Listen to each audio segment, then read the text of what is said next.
Next जो instrument है वो है टॉन्सिल डाइसेक्टर एंड रिट्रैक्टर। ठीक है, ये सिंपल सा इंस्ट्रूमेंट है, इसको आपने याद रखना है कि इसका एक एंड जो है वो डाइसेक्शन के लिए यूज़ होता है टॉन्सिल्स की, और दूसरे एंड जो है वो रिट्रैक्ट करने के लिए इंटीरियर पिलर को। ठीक है, नेक्स्ट इज ट्रेकियल डायलेटर। ठीक है, ट्रेकिया को डायलेट करने के लिए जो है ये यूज़ होता है। ठीक है, ड्यूरिंग ट्रैकियोस्टमी।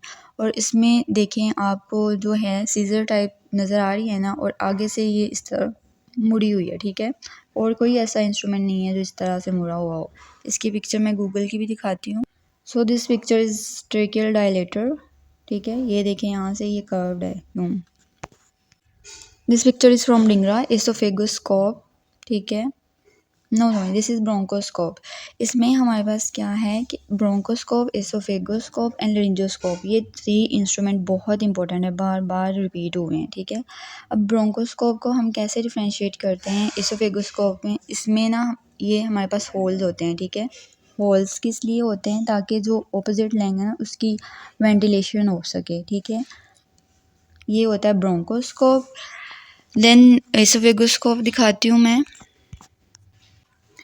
ये देखें, ये है एसोफेगोस्कोप। ये देखें, इस पर लाइनिंग्स लगी हुई हैं। ठीक है, इस पर लाइनिंग्स होती हैं, मार्किंग्स होती हैं, क्योंकि हमने एसोफेगोस्कोपी करनी होती है, डायग्नोस्टिक और थेरेप्यूटिक एसोफेगोस्कोपी इसका यूज़ है। तो इस पर जो है वो हम इस तरह मार्किंग्स होती हैं कि हमने कितना जो एसोफेगोस्कोप की लेंथ होती है ना, तो उस हिसाब से फिर हम इसको इंसर्ट करते हैं। ठीक है, तो ये डिफ्रेंशिएटिव पॉइंट होते हैं इन दोनों के। उसमें से हमें सुराख नज़र आते हैं, लेकिन इसमें हमें कोई सुराख नज़र नहीं आएगा। ये देखें, इस पिक्चर में ब्रोंकोस्कोप दिखाई हुई है। इसमें देखें ये 3 जो है हमें होल्स नज़र आ रहे हैं। ठीक है, for ventilation of the opposite lung. और ये this picture is from Google.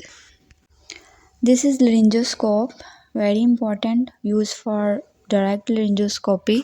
ठीक है, ये देखें, इस तरह होता है कि इसको यहाँ से होल्ड करते हैं और यहाँ पे जो है वो कैमरा एंड लाइट लगी होती है देखने के लिए। तो दिस इज़ लेरिंजोस्कोप।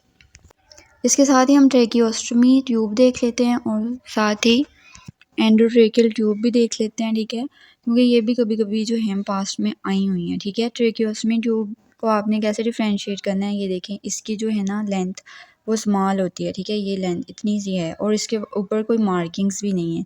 लेकिन जो एंडोट्रेकियल ट्यूब है ना, ये देखिए एंडोट्रेकियल ट्यूब है, कितनी इसकी लेंथ भी ज़्यादा है और उसके ऊपर काफ़ी मार्किंग्स भी हैं। ठीक है, इस तरह से आपने इन दोनों को डिफ्रेंशिएट करना है। Next is adenoid curette with gauze. ठीक है, एडिनाइडेक्टमी में इसको यूज़ करते हैं, सिंपल सा इंस्ट्रूमेंट है और कोई भी इसके जैसा नहीं है। Next is Negus artery forceps. ठीक है, ये किस लिए हम यूज़ करते हैं, लाइगेट करने के लिए ब्लीडिंग पॉइंट को। ये देखें, ये ऐसे कर्व है, हुक सी बनी हुई है। ठीक है, इस आर्टरी में, तो ये इसका डिफ्रेंशिएटिंग पॉइंट है। ये देखें, this picture is from Google. इसमें भी नेगस आर्टरी फोर्सेप्स दिखाई हुई है। इसमें देखिए यूं करके कर्व सी है, और ये यूज़ इसका क्या होता है, it is use to ligate the bleeding. So this is mallet. ठीक है, हमने पीछे जो है वो गाउज पढ़ा था ना, उसके ऊपर स्ट्राइक करने के लिए ये मैलेट होता है, या फिर इसको हम हैमर भी कह सकते हैं। मस्टाइड गाउज के ऊपर स्ट्राइक करने के लिए, मस्टाइड बोन को ब्रेक करने के लिए यूज़ होता है। This is simply tongue depressor, use for depressing the tongue. This is aural speculum, हम ईयर के एग्जामिनेशन में यूज़ करते हैं ना इसको। This is scalpel. This is Negus knot tier. ठीक है, दिस इज़ नेगस, और इसका यूज़ क्या होता है, ये यूज़ होता है लाइगेचर नोट लगाने के लिए। ठीक है, फॉर होल्डिंग द वेसल को टाई करने के लिए। This is simply needle holder, and these are the forceps for holding, and this is a probe. ठीक है, simply probe. So these are all important instruments of Dhingra. You must know about these instruments and their differentiating points and uses. Hope so they will help. Jazakallah khair.